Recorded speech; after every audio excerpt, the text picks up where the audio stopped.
Hi hello నమస్తే welcome to signal TV. నిన్న match చూసే ఉంటారు, SRH versus Delhi. Over expectations, లో స్కోరింగ్ మ్యాచెస్ ఇదే జరుగుతుంది. సేమ్ నిన్న కూడా మంచి బ్యాటింగ్ పిచ్చు. ఎస్ఆర్హెచ్ టాస్ గెలిచి మంచి బ్యాటింగ్ తీసుకున్నారు. చాలా హైప్ వచ్చేసింది టాస్ అప్పుడే. మంచిగా మళ్ళీ 300 కొట్టే ఛాన్సెస్ ఉంటాయి. బ్యాటింగ్ పిచ్చు మనోళ్ళు మంచిగా కొడతారు, బ్యాటింగ్ ఆర్డర్ మంచిగా ఉందని అనుకున్నాం. బట్ కొట్టలేకపోయారు. డీసీ బౌలింగ్ చాలా బాగా వేసింది. అస్సలు లాస్ట్ టైం ఫైనల్స్లో ఏం జరిగిందో అలానే జరిగింది సేమ్. మిచెల్ స్టార్క్ వచ్చాడు, హెడ్ని ఎలా అవుట్ చేయాలో మిచెల్ స్టార్క్ తెలుసు. ఎందుకంటే వాళ్ళు ఎన్నోసార్లు ఆస్ట్రేలియా గ్రౌండ్స్లో ఆడుంటారు కాబట్టి తెలుసు. కావాలని మిచెల్ స్టార్క్ని తీసుకొచ్చారు. మిచెల్ స్టార్క్కి మంచి మ్యాచ్ నిన్న. ఎందుకంటే T20Iలో ఒక్క 5 వికెట్ కూడా లేదంట. నిన్న అది జరిగింది. మిచెల్ స్టార్క్ మంచిగా వచ్చింది. బౌలింగ్ సూపర్ బాగా వేశారు డీసీ. ఎస్ఆర్హెచ్ బ్యాటింగ్కి వస్తే అంత బ్యాటింగ్ లేదు, బౌలింగ్ ఇంకా బాగాలేదు, ఇంకా ఇంప్రూవ్ చేసుకోవాలి. లాస్ట్ మ్యాచ్లో నేను చెప్పా ఇంప్రూవ్ చేసుకుంటే బాగుంటుంది, చేసుకున్నారేమో, మంచిగా వేస్తారు అనుకున్నాను. లేదు, షమి కూడా కొంచెం అవుట్ ఆఫ్ ఫామే కనపడుతుండు. బ్యాటింగ్ అయితే అంత లేదు ఎస్ఆర్హెచ్లో. నాకు అంత ఇంట్రెస్టింగ్ మ్యాచ్ ఏమనిపించలేదు. ఢిల్లీ చాలా సింపుల్గా గెలిచేశారు మ్యాచ్. వాళ్ళకి హోమ్ గ్రౌండ్ అడ్వాంటేజ్ ఎస్ఆర్హెచ్కి ఉంటుంది. ఎందుకంటే నితీష్ కుమార్ రెడ్డి ఎన్నో మ్యాచ్లు అక్కడ ప్రాక్టీస్ చేసి ఉంటాడు, స్టేడియంలో ఎన్నోసార్లు ఆడినా కానీ చెప్పిండు. కానీ సెకండ్ బాల్ అగ్రెసివ్గా ఆడి అవుట్ అయిపోయిండు. అంతమంది క్రౌడ్ మధ్య అది మరి టెన్షన్లో ఆడిండా లేకపోతే ప్రూవ్ చేసుకొని ఆడిండా, మ్యాచ్ స్కోర్ పెంచాలా అని తెలియదు. కానీ ఆడి రాంగ్ షాట్ ఆడి అవుట్ అయిండు. అలానే ఇంకా క్లాసిన్ కాసేపు ఆడి మంచిగా ఒక స్కోర్ పుటప్ చేశారు.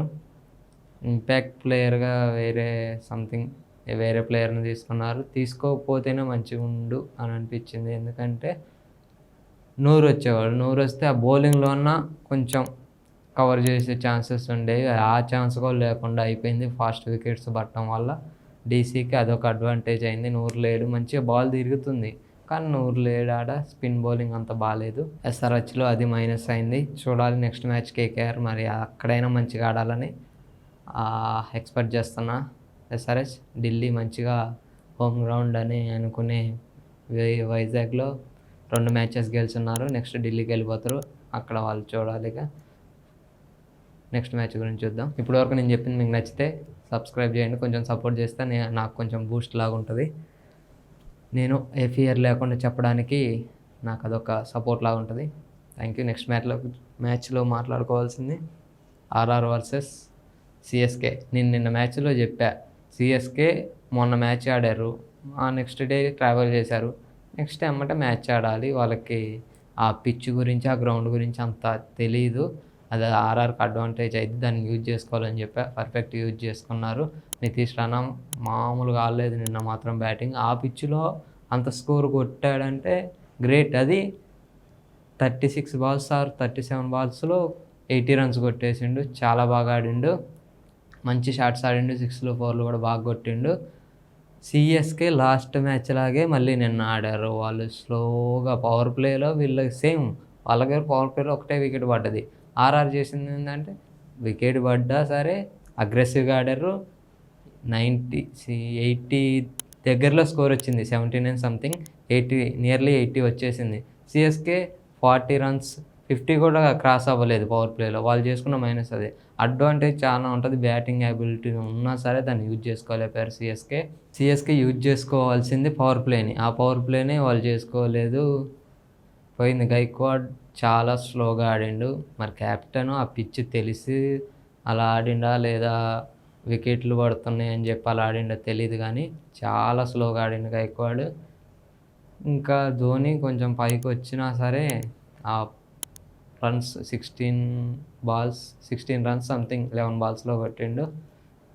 6 రన్స్ తేడాతో ఆర్ఆర్ గెలిచింది. మంచిగా జోఫ్రా ఆర్చర్ నిన్న మంచి బౌలింగ్ వేసిండు. బౌలర్స్కి నిన్న ఆఫ్టర్నూన్ మ్యాచ్లో బౌలర్స్కి మంచిగా జరిగింది, ఈవినింగ్ మ్యాచ్ కూడా బౌలర్స్కి మంచిగా జరిగింది. ఇటువైపు సిఎస్కే నుంచి నూరు బాగా వేసిండు, పతిరానా బాగా వేసిండు. ఆర్ఆర్లో జోఫ్రా ఆర్చర్ ఫస్ట్ ఓవర్లో వికెట్ మేడిన్.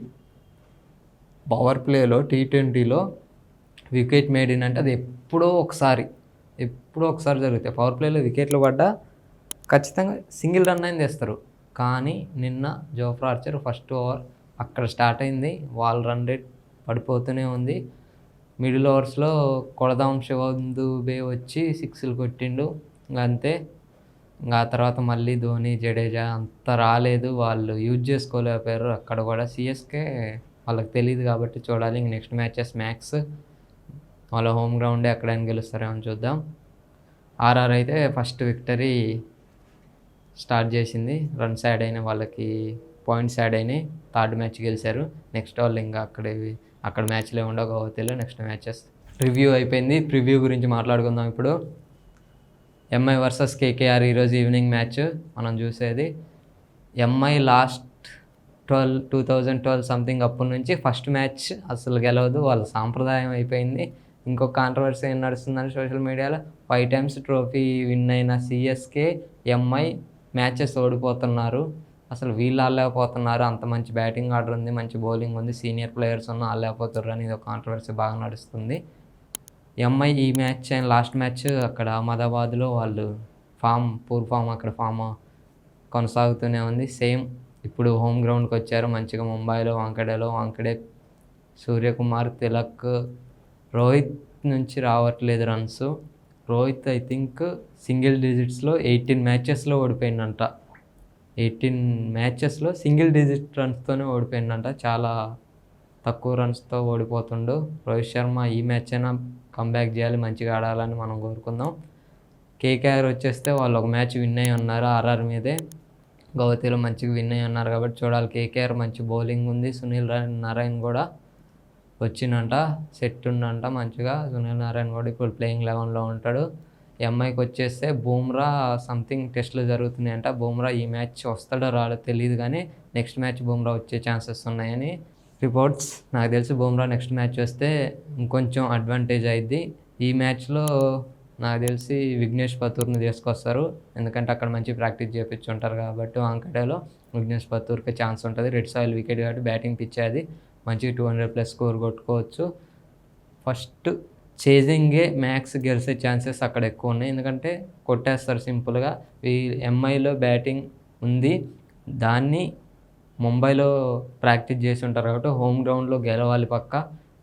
గెలిస్తేనే ఛాన్సెస్ వాళ్ళు ప్లేయింగ్ 11 పోతే. ఇలా వాళ్ళు స్లో స్టార్టర్సే తెలుసు, అలా స్లో స్టార్ట్ చేసి కూడా 5 times ఛాంపియన్స్ అయ్యారు కాబట్టి చూడాలి. హార్దిక్ పాండ్యా స్లోగా ఆడుతుండు. ఈ మ్యాచ్ అయినా మంచిగా ఆడాలనుకుందాం. రోహిత్ శర్మ నుంచి రన్స్ రావాలి. సూర్యకుమార్ యాదవ్, తిలక్ వర్మ కీ అయ్యే ఛాన్సెస్ చాలా ఎక్కువ ఉన్నాయి ఈ మ్యాచ్లో. చూద్దాం. ఎంఐ గెలుస్తుందని నేను అనుకుంటున్నాను. మీరేమనుకుంటున్నారో కామెంట్ చేయండి.